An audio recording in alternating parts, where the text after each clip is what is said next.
Hello साथियों, नमस्कार। हमारे अपने यूट्यूब चैनल आज हम अपने यूट्यूब चैनल पर प्रकाशिकी पढ़ने जा रहे हैं, जो कि हमारे भौतिक विज्ञान कक्षा 12 के भौतिक विज्ञान में भाग 2 का सबसे पहला लेसन है प्रकाशिकी। प्रकाशिकी में हम सबसे पहले सभी टॉपिक्स के बारे में बिल्कुल ही बेसिक से अध्ययन करेंगे। तो हमको प्रकाशिकी पढ़ने के लिए सबसे पहले यह जानने की आवश्यकता होती है कि प्रकाशिकी में प्रकाश क्या होता है। प्रकाशिकी में हम प्रकाश के गुण, प्रकाश के प्रकार और प्रकाश के कई क्रियाओं के बारे में अध्ययन करेंगे, जिसके पश्चात हम लोग प्रकाश के परावर्तन की उत्क्रमणीयता, फिर उसके बाद हम लोग दर्पण के प्रकार, प्रतिबिंब के प्रकार और गोली दर्पण और अन्य कई टॉपिक्स पर अध्ययन करेंगे। जैसे कि हम लोग जानते हैं, हमको प्रकाश का परावर्तन अथवा प्रकाश के किसी भी क्रिया के बारे में जानने के लिए सबसे पहले क्या पढ़ना पड़ेगा? प्रकाश पढ़ना पड़ेगा। तो हमारा सबसे पहला हेडिंग क्या है? प्रकाश। सबसे पहला हेडिंग हमारा क्या है? प्रकाश। हम लोग सबसे पहले पढ़ेंगे प्रकाश, जिसको हम इंग्लिश में लाइट कहते हैं, जिसका स्पेलिंग होता है LIGHT, लाइट। हम जानते हैं कि लाइट क्या होता है, प्रकाश क्या होता है। प्रकाश हमारे पास दी गई वह ऊर्जा होती है जिसके द्वारा हम किसी भी वस्तु को देख सकते हैं। सामान्य भाषा में हम प्रकाश को क्या कह सकते हैं? तो सामान्य भाषा में हम प्रकाश को कि वह ऊर्जा जिसके द्वारा हम किसी भी वस्तुओं को देख सकते हैं, अथवा वह ऊर्जा जो हमारे दृष्टि ज्ञान को जागृत करती है और हमको उससे वस्तुएं दिखाई देती हैं, तो उसे हम प्रकाश कहते हैं। तो हम इसका डिफिनेशन लिखेंगे कि वह ऊर्जा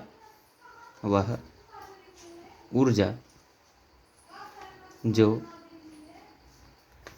हमारे दृष्टि ज्ञान को जागृत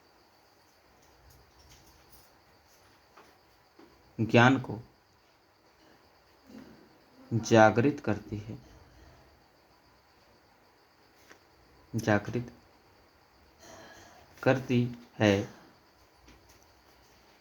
और उससे हमें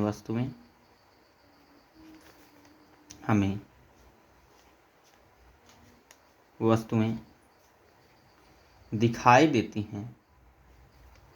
वह ऊर्जा जो हमारे दृष्टि ज्ञान को जागृत करती है और उससे हमें वस्तुएं दिखाई देती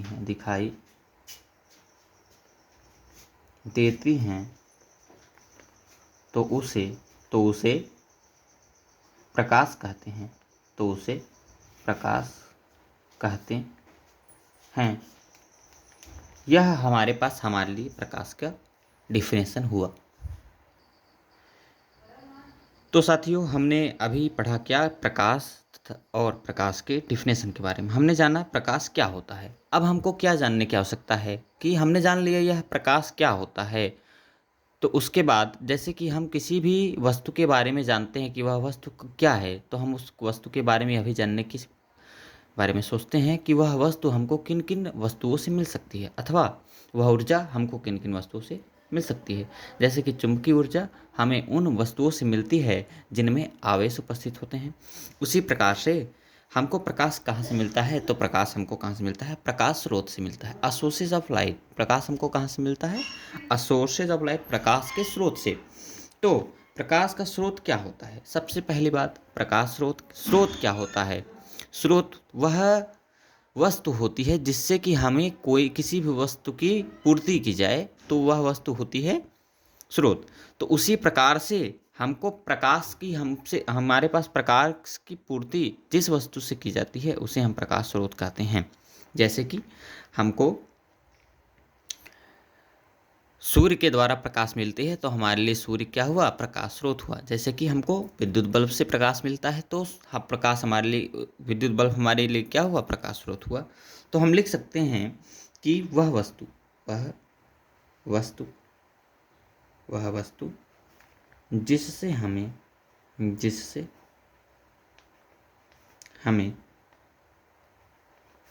प्रकाश प्राप्त होता है, प्रकाश प्राप्त होता है, प्राप्त होता है उसे उसे प्रकाश उसे प्रकाश स्रोत कहते हैं, उसे प्रकाश स्रोत कहते हैं, कहते हैं। सामान्य रूप से प्रकाश स्रोत को दो प्रकार से बांटा गया है। प्रकाश स्रोत, प्रकाश स्रोत के प्रकार, प्रकाश स्रोत के प्रकार। सामान्य रूप से प्रकाश स्रोत को दो प्रकार में बांटा गया है। सबसे पहला पॉइंट, दीप्त प्रकाश स्रोत, दीप्त प्रकाश स्रोत, दीप्त प्रकाश स्रोत तथा अदीप्त प्रकाश स्रोत, अदीप्त प्रकाश स्रोत। हम सबसे पहले यह जानने की कोशिश करते हैं कि दीप्त प्रकाश स्रोत किसे कहते हैं तथा अदीप्त प्रकाश स्रोत किसे कहते हैं। दीप्त प्रकाश स्रोत वह प्रकाश स्रोत है जो स्वयं से प्रकाश उत्पन्न करता है।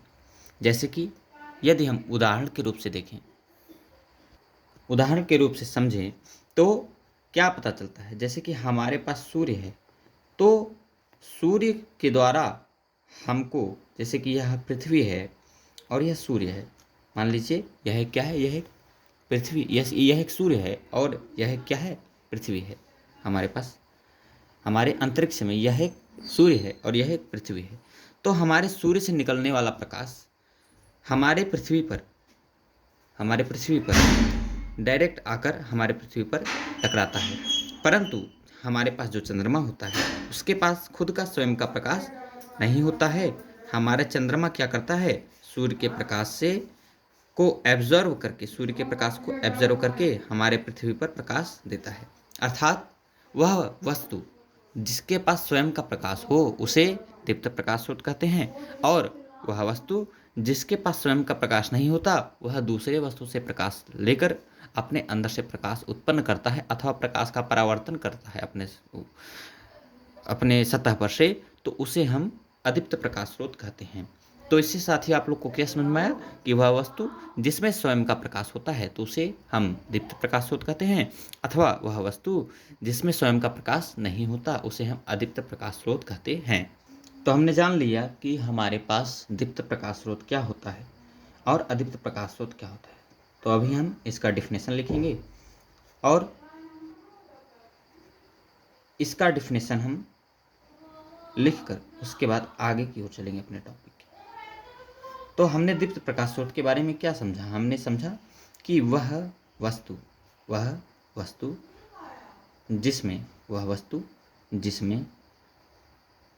जिसमें स्वयं का प्रकाश होता है, जिसमें स्वयं का प्रकाश होता है, स्वयं का प्रकाश होता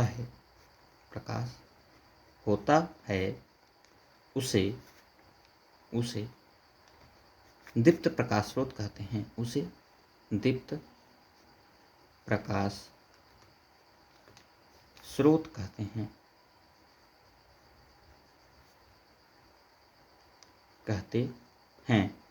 अतः हमारे पास दूसरा डिफिनेशन हो जाएगा अदीप्त प्रकाश स्रोत, दूसरा डिफिनेशन हो जाएगा अदीप्त प्रकाश स्रोत, अदीप्त प्रकाश स्रोत, अदीप्त प्रकाश स्रोत। अदीप्त प्रकाश स्रोत किसे कहते हैं, आप लोगों ने जाना साथियों कि वह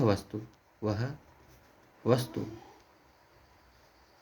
जिसमें स्वयं का प्रकाश नहीं होता, जिसमें स्वयं का प्रकाश नहीं होता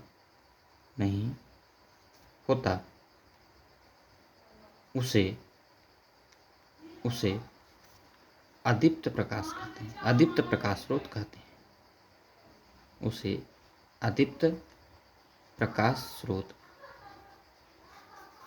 कहते हैं।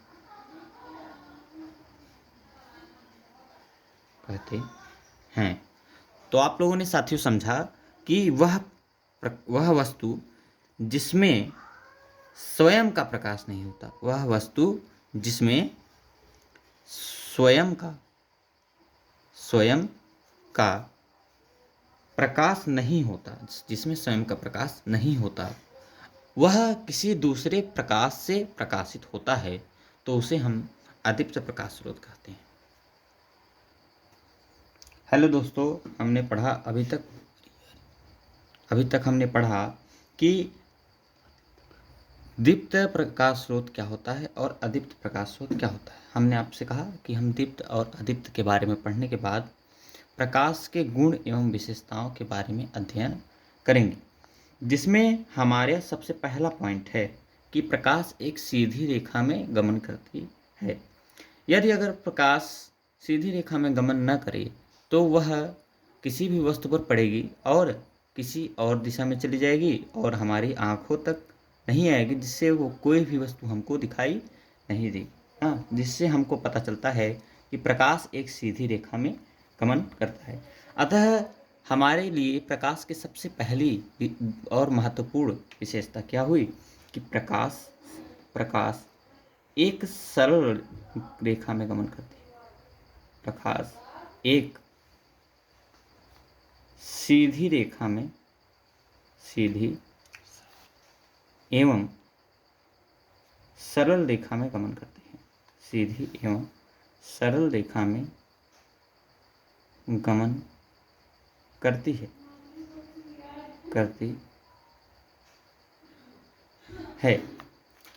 अतः हमारे लिए दूसरा एक पॉइंट हो जाएगा, दूसरा पॉइंट कि प्रकाश क्या होता है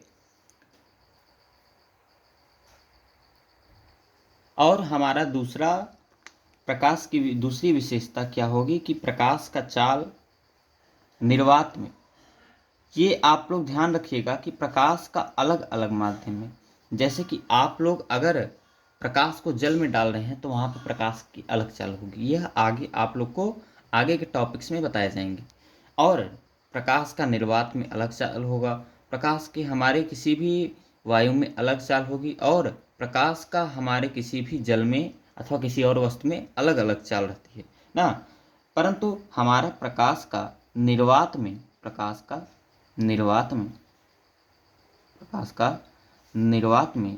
निर्वात की चाल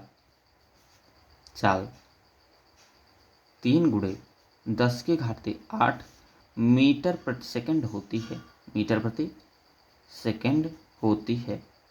यह हमारा प्रकाश का दूसरी विशेषता होगी। और हमारे पास प्रकाश के लिए तीसरी विशेषता हो जाएगी कि हमारा प्रकाश जो होता है वह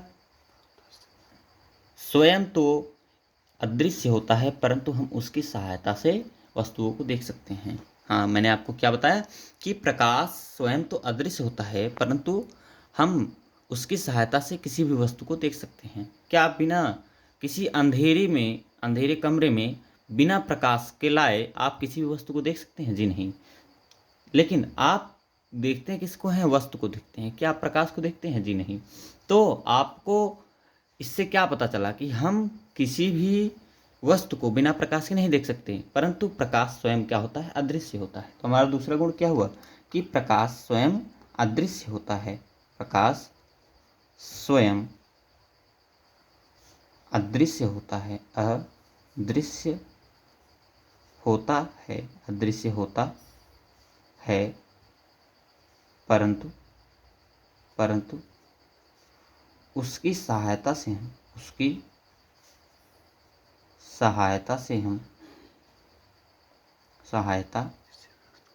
से हम किसी भी वस्तु को देख सकते हैं। किसी भी वस्तु को देख सकते हैं, देख सकते हैं।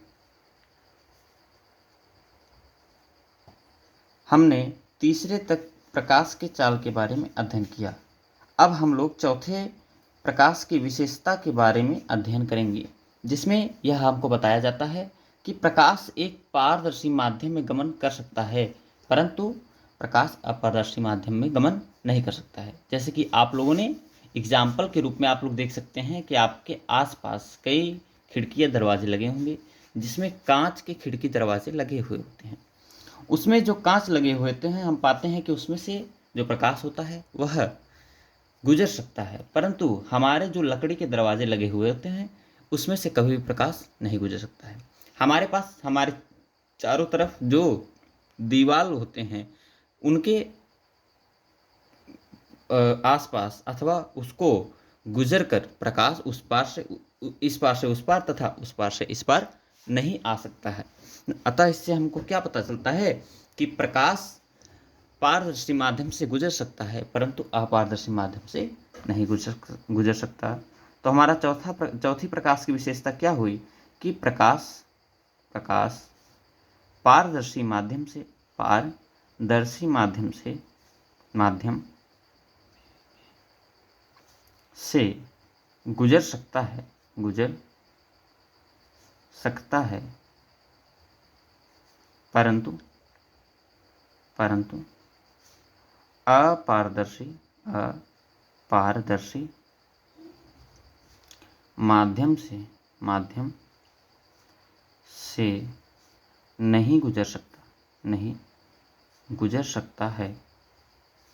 नहीं गुजर सकता है।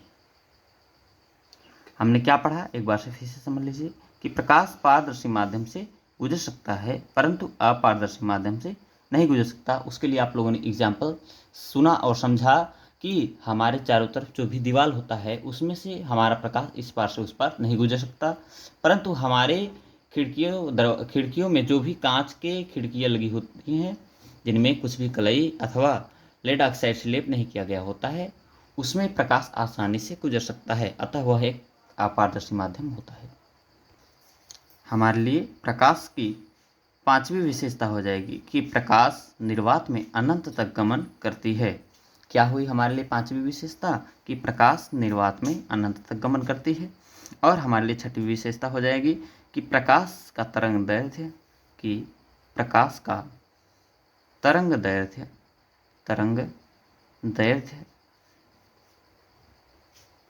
4000 एंगस्ट्रॉन से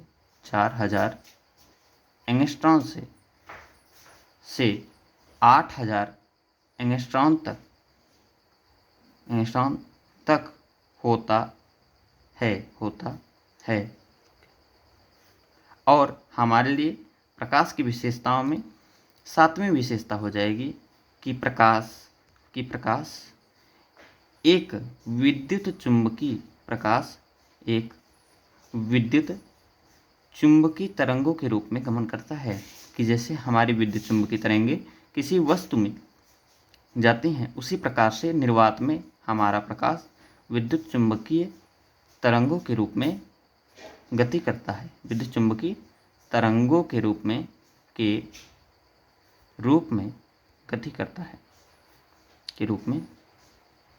गति करता है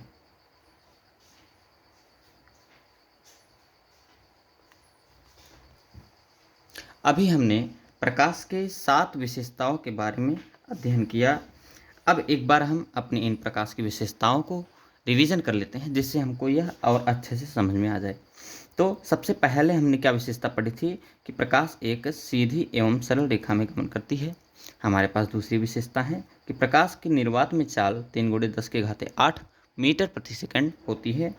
हमारी तीसरी प्रकाश की विशेषता हो जाएगी प्रकाश स्वयं अदृश्य होता है परंतु उसकी सहायता से हम वस्तुओं को देख सकते हैं। जैसे कि आप लोग देख रहे हैं यहाँ पर प्रकाश आ रही है और हमको यह कॉपी में लिखी हुई हर शब्द दिखाई दे रहे हैं, परंतु क्या हमको इतने पूरे वीडियो में कहीं पर भी हमको प्रकाश दिखाई दे रहा है? क्या हम प्रकाश को पकड़ सकते हैं?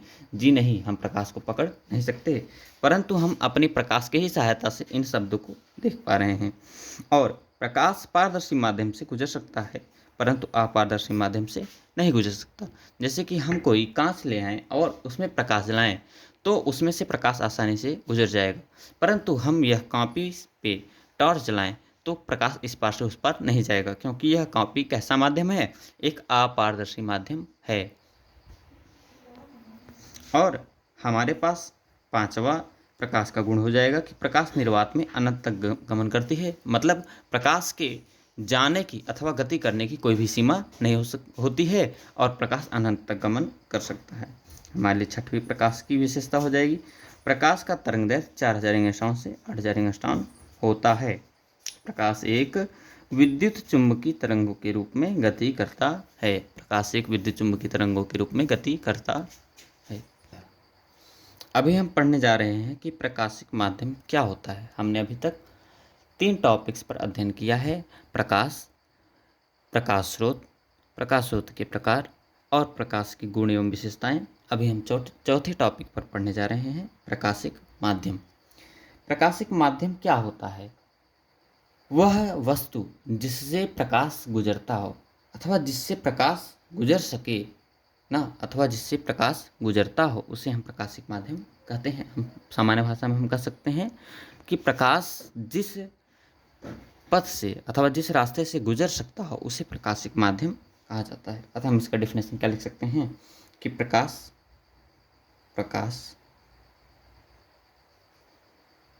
जहाँ से गुजरता है उस माध्यम को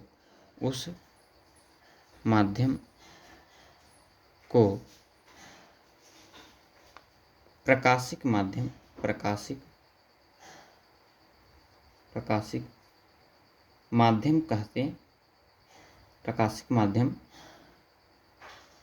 कहते हैं। प्रकाशिक माध्यम हमारा 3 प्रकारों में बांटा गया है, जिनमें सबसे पहला प्रकार पारदर्शी माध्यम, दूसरा प्रकार अपारदर्शी माध्यम और तीसरा प्रकार पारभाषक माध्यम होता है। सबसे पहले हम हेडिंग क्या डालेंगे? प्रकाशिक माध्यम के प्रकार। सबसे पहले हेडिंग हम क्या डालेंगे? प्रकाशिक माध्यम के प्रकार। प्रकाशिक माध्यम के प्रकार में हमारा सबसे पहला हेडिंग होगा पारदर्शक माध्यम। हमारा सबसे पहला हेडिंग क्या होगा? पारदर्शक माध्यम। इसमें हम सबसे पहले समझते हैं वह माध्यम जिस माध्यम से प्रकाश गुजर सकता हो, पूर्णतः वह माध्यम जिससे प्रकाश का अधिकांश भाग गुजर जाता हो, उसे हम पारदर्शक माध्यम कहते हैं। जैसे कि वायु में सूर्य का प्रकाश इतने दूरी लाखों किलोमीटर से चलकर हमारे पृथ्वी तक आ जाता है। किससे चलकर? वायु से चलकर। तो वह उसका 100% अथवा ये कह सकते हैं कि उसका अधिकांश भाग वायु से गुजर सकता है। अतः वह माध्यम जिससे प्रकाश का अधिकांश भाग गुजर सकता हो उसे हम पारदर्शक माध्यम कहते हैं। तो इसका हम डिफिनेशन लिखेंगे, वह माध्यम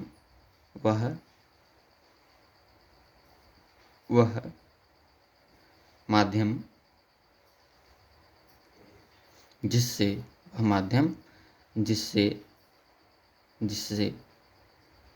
प्रकाश का अधिकांश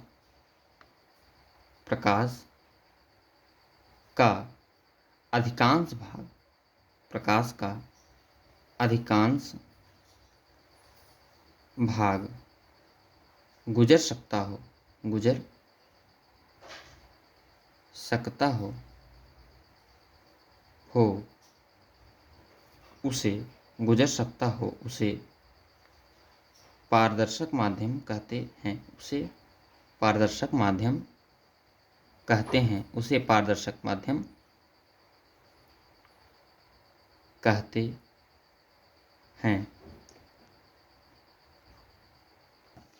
हमने पढ़ा कि प्रकाश का वह माध्यम जिसमें प्रकाश का अधिकांश भाग गुजर जाता है, परंतु हमारा अपारदर्शक माध्यम उससे एकदम विपरीत है। तो हम इसमें क्या पढ़ेंगे? अपारदर्शक माध्यम के बारे में। इसमें क्या डिफिनेशन हो सकता है कि वह माध्यम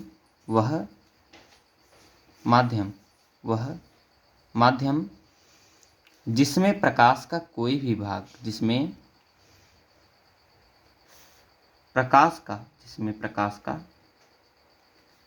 कोई भी भाग नहीं गुजर पाता है, जिसमें प्रकाश का कोई भी भाग जिसमें प्रकाश का कोई भी भाग नहीं गुजर सकता हो, नहीं गुजर सकता हो,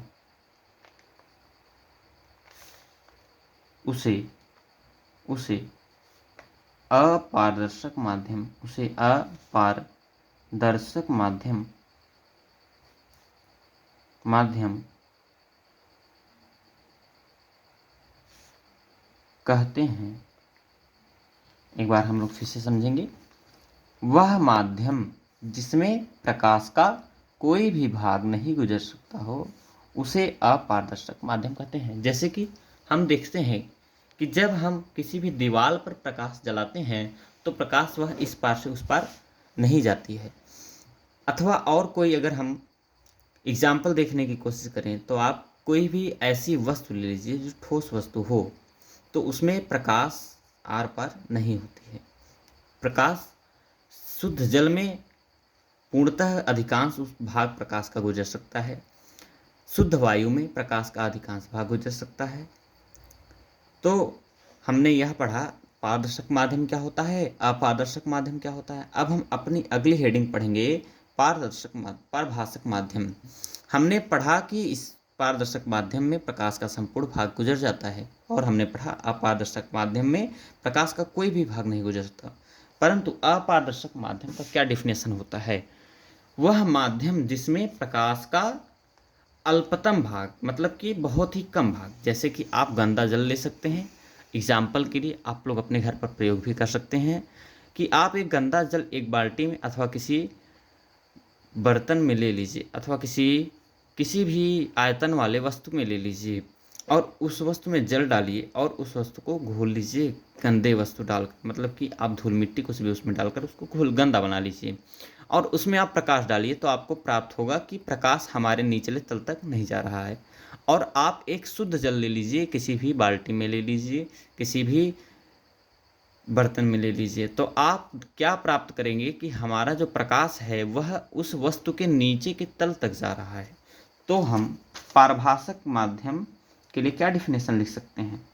हम पारभाषक माध्यम के लिए डिफिनेशन लिखेंगे तो हम पारभाषक माध्यम का परिभाषा लिख सकते हैं कि वह माध्यम वह माध्यम वह माध्यम जिसमें वह माध्यम जिसमें प्रकाश का अल्पतम भाग गुजर सकता हो, अल्पतम भाग गुजर सकता हो, भाग गुजर सकता हो, तो उसे हो तो उसे उसे पारभाषक माध्यम कहते हैं। तो उसे पारभाषक माध्यम कहते हैं, माध्यम कहते हैं। अब हम लोग की अगली हेडिंग होगी प्रकाश किरण। अब हमारी अगली हेडिंग होगी प्रकाश किरण, लाइट रे। क्या होगी? प्रकाश किरण, लाइट रे। तो हम प्रकाश किरण किसे कहते हैं? वह पथ अथवा वह रास्ता जिससे प्रकाश गमन करता है, वह पथ अथवा वह रास्ता जिससे प्रकाश गमन करता है, तो उसे हम प्रकाश किरण कहते हैं। तो हम उसके डिफिनेशन के लिए क्या लिख सकते हैं कि प्रकाश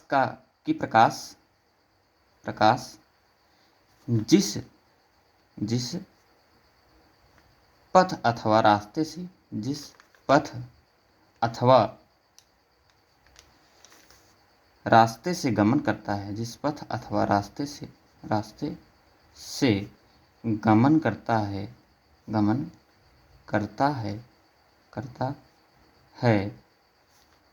उसे प्रकाश किरण कहते हैं। मतलब कि सिंपल सा बात है कि हमारा प्रकाश जिस रास्ते से होकर हमारी तरफ आएगा, उसी रास्ते से गमन करता है, उसे प्रकाश की किरण कहते हैं, उसे प्रकाश की किरण कहते हैं। मतलब कि उसी रास्ते को हमारे प्रकाश की किरण कहते हैं। कहते हैं। ये बात आप लोग को समझ में आ गई। हमने पढ़ा कि प्रकाश किरण क्या होता है। प्रकाश जिस पथ अथवा रास्ते में गमन करता है उसे प्रकाश किरण कहते हैं। तो हमको पता चला कि जो भी रास्ता अथवा पथ होता है जिससे प्रकाश हमारी तरफ आता है अथवा किसी वस्तु की तरफ जाता है, तो वही रास्ता क्या कहलाता है? प्रकाश किरण। अब हमारे पास उन प्रकाश की किरणों के समूह को क्या कहा जाता है? प्रकाश पुंज। जैसे कि आप किसी भी समूह को ग्रुप का नाम देते हैं, ऐसे ही हम प्रकाश के समूह को क्या कहते हैं? प्रकाश पुंज। तो क्या कहेंगे? किरणों की समूह को, प्रकाश के किरणों की समूह को, प्रकाश के किरणों के समूह को प्रकाश पुंज। बहुत छोटा सा डिफिनेशन है ताकि आप लोग को लिखने में और याद करने में बहुत ही आसानी हो।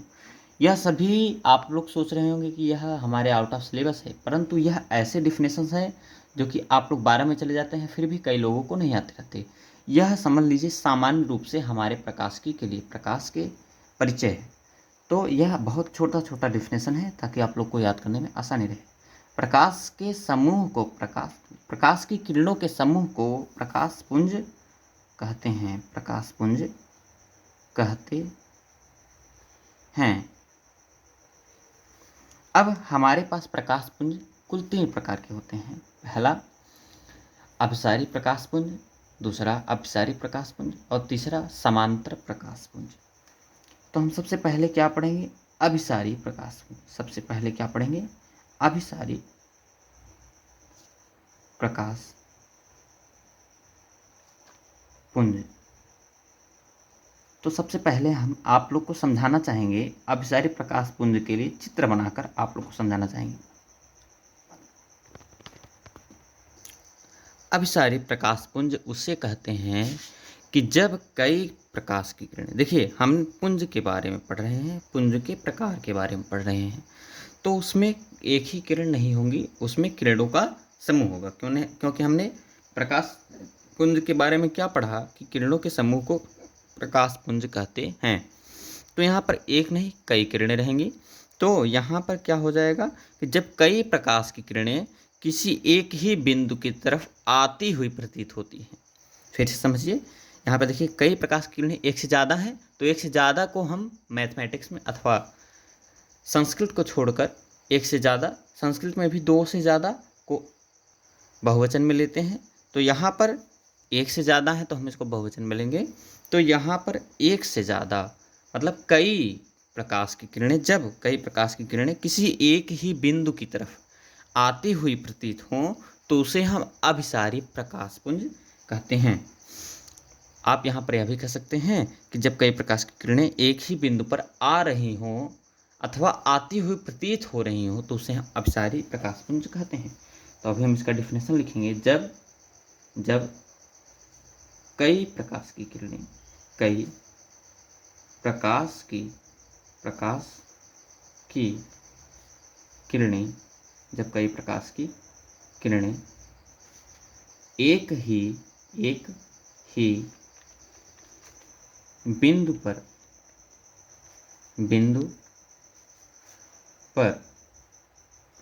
आ रही हूँ, बिंदु पर आ रही हूँ अथवा आती हुई प्रतीत हो रही हैं, आती हुई प्रतीत हो रही हूँ, आती हुई प्रतीत हो रही हूँ, तो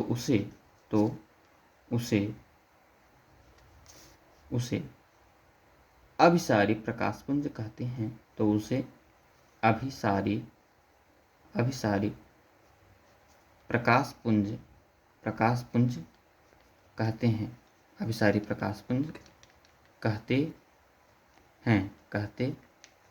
हैं।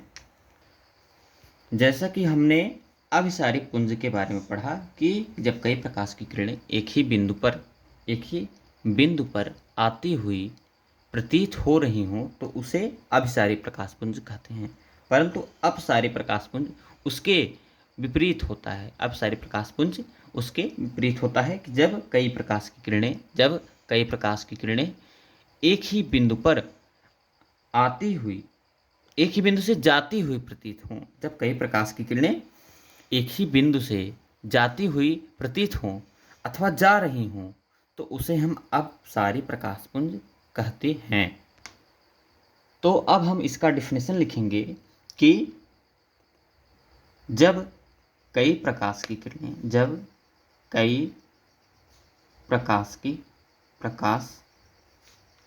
की किरणें जब कई प्रकाश की किरणें एक ही बिंदु से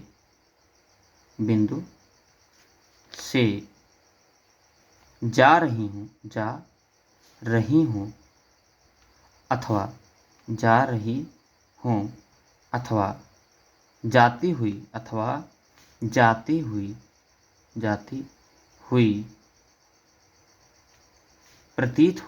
अथवा जाती हुई प्रतीत हो रही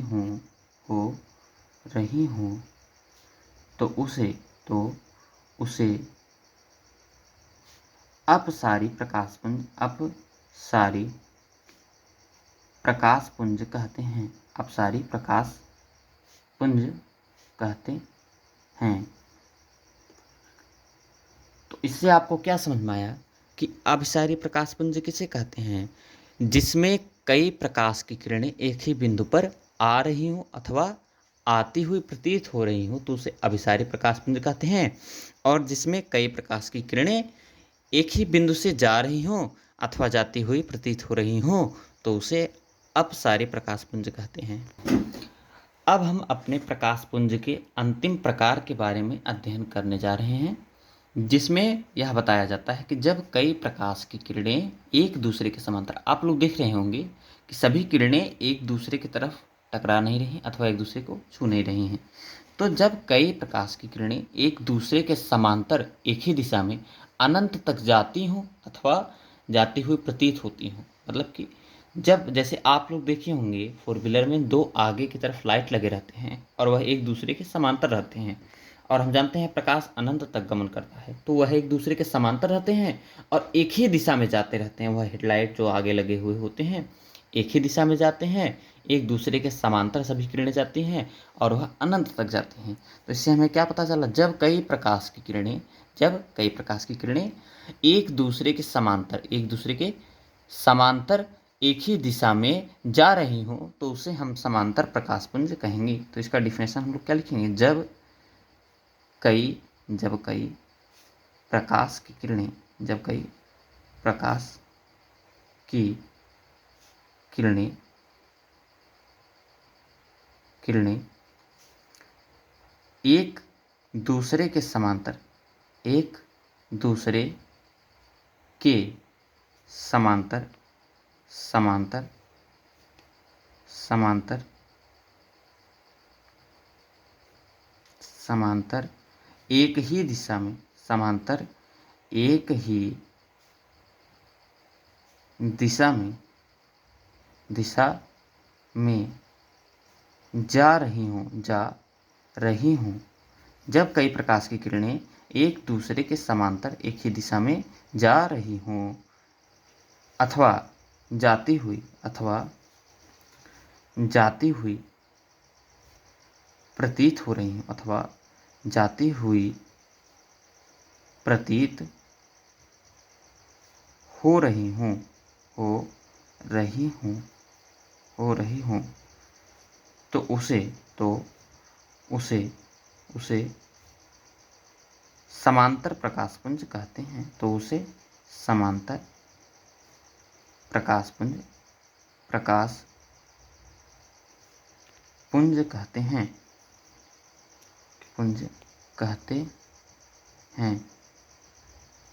एक बार फिर से समझते हैं कि जब कई प्रकाश की किरणें एक दूसरे के समांतर एक ही दिशा में जा रही हों अथवा जाती हुई प्रतीत हो रही हों, कभी कभी हमें ऐसा लगता भी है कि हाँ ये जा रही, परंतु वो वास्तविक में जाती हुई नहीं रहती हैं। इसलिए यहाँ पे क्या कहा जा रहा है, जब कई प्रकाश की किरणें एक दूसरे के समांतर जा रही हों अथवा जाती हुई प्रतीत हो रही हों तो उसे समांतर प्रकाशपुंज कहते हैं। आज के लिए इस वीडियो में हमारा यह अंतिम टॉपिक था। हम अपने अगले वीडियो में पढ़ेंगे प्रकाश के परावर्तन के बारे में। आप लोग लाइक, सब्सक्राइब और शेयर करना ना भूलिएगा। अपने सभी साथियों के पास यह वीडियो ज़रूर शेयर कीजिएगा, क्योंकि यह एक बिल्कुल बेसिक से था जिसमें आप लोग को कक्षा 9 से जो कंटेंट मिलता है प्रकाश के बारे में, वह सभी कंटेंट इसमें था। आप लोग को अगर बेसिक से कुछ भी डाउट होगा तो इस वीडियो में आपको बिल्कुल क्लियर हो जाएगा। आप यह वीडियो ज़रूर लाइक, शेयर, सब्सक्राइब कीजिएगा।